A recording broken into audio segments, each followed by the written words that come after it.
I drove a cab for a while because I wasn't making any money playing music or anything.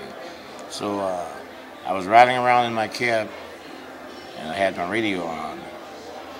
So the radio disc jockey said, this weekend, the great Muddy Waters will be appearing at the 708 Club, 708 East 47th Street.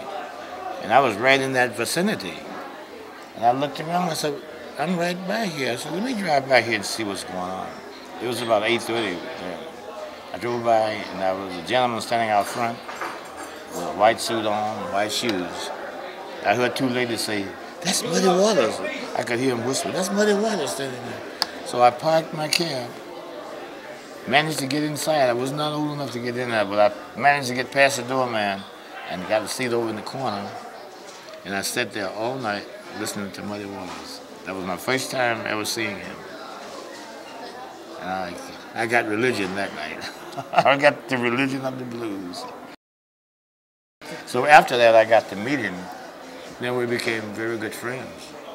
And on my first European tour, I knew Muddy had been to Europe many times, so I went to him for advice. I said, I'm going on my first tour to Europe. How should I conduct myself?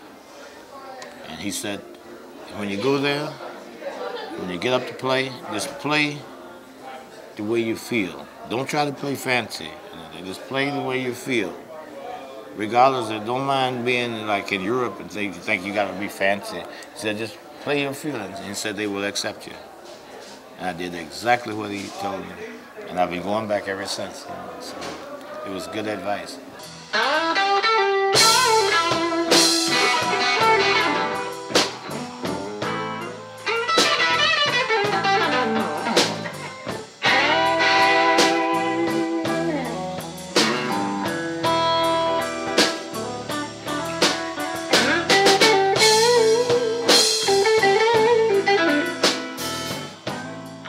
I was very small in the South, and I would hear it, and I would just imagine and dream about being able to perform this kind of music when I was like 9 and 10 years old, just out in the fields and stuff, and I would hear people like Muddy Waters, Lightning Hopkins, John Lee Hooker, and to me it felt right.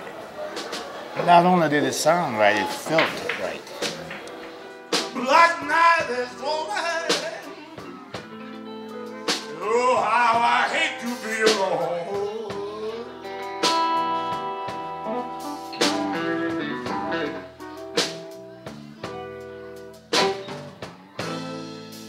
Black night is falling. I had an uncle in Chicago. He said, if you come to Chicago, you could pursue your dreams and you could broaden your horizon. He says, because there's people in Chicago that does music for a living, people like Muddy Waters, Howlin' Wolf, Jimmy Reed. He said, I'll introduce you to these people. So I said, well, send me a ticket, I'm on my way. So he sent me a ticket on the Greyhound bus, and that was September of 1950. Ain't got no one I can turn to. No one to tell my troubles to. Black night is falling down heavy. I thought I could depend on you. 15 years old, I moved to Chicago, and he took me to a restaurant, and they hired me as a dishwasher. And right next door to the restaurant, there was a pawn shop, and they had a guitar hanging in the window. So every day at my lunch hour, I would go and look in the window, just stand there and look at that guitar. So finally, I got up enough nerve to go into the store and ask him how much it was. It was a guitar and amp for 75 bucks. So there was a bank across the street from the restaurant. So every week I'd get paid, and I would go and put some money in the bank. Whatever I didn't have to spend for expenses like my rent and food, I would put in the bank. So I saved enough money and I bought the guitar. It was an Epiphone. Please help me to find my way. Black night is falling down so heavy. Oh, how it hurt to be all alone. Oh God, it was such a feeling that you could. It's indescribable. It's like wow. Look what I have in my hands, you know, and it's mine, you know. Then I went and started going around. I got two other musicians together, and I started going around just doing auditions in little taverns. You know, they would say, "Well, come in and audition. If we like you, we'll hire you." You know. So I got some little jobs around the south side of Chicago like that.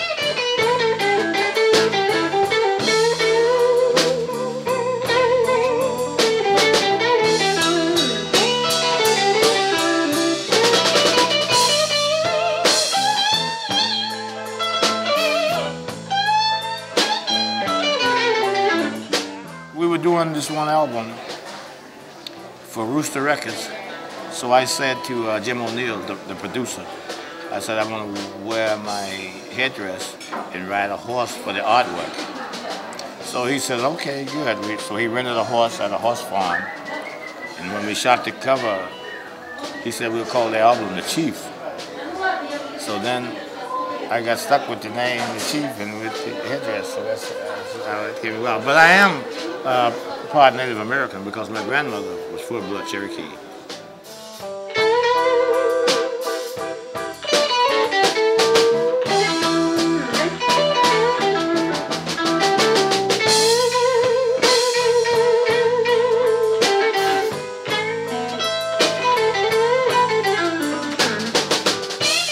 Take something bad and make something good out of it if you have a positive attitude on life. I consider my attitude a positive attitude as opposed to saying, well, we were oppressed, we were depressed, oppressed, and we were down and out, so we're just going to stay there.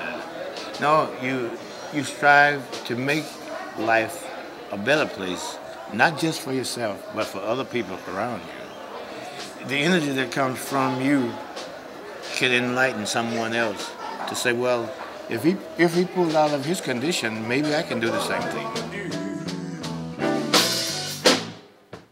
Like night that's falling down so heavy. Oh, how it hurt to be all alone. Well, I'll be honest with you. I don't know how to accept admiration. Admiration to me, I always shy away from it, because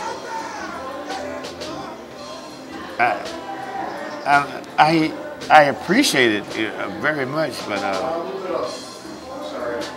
I just look at myself as a person that loves the art that I'm in. But if sometimes people catch me off guard and they walk up to me and say, "Can I have your autograph?" And I have to catch myself and say, what? Why do they want my autograph? Oh, I play the guitar, okay.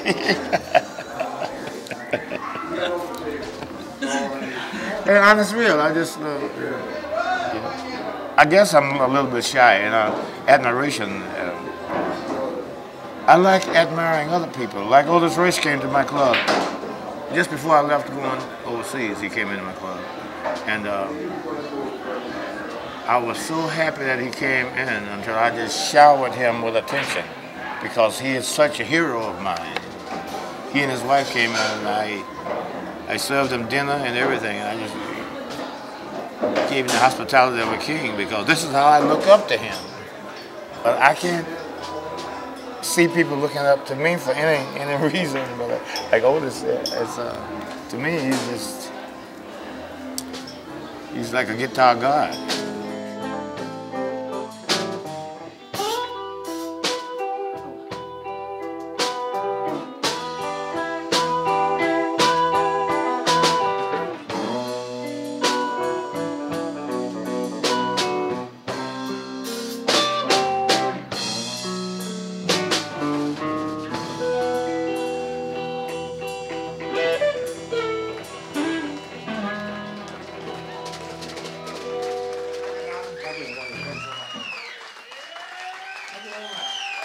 Black night is falling.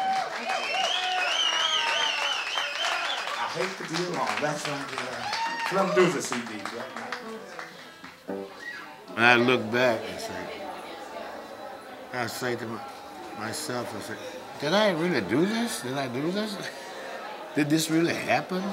It's like, because it was, like I said, it was just a dream then, but it was a dream that was so real until I had to make it a reality. But when it really finally happened, you have to kind of touch yourself and say, did it really happen?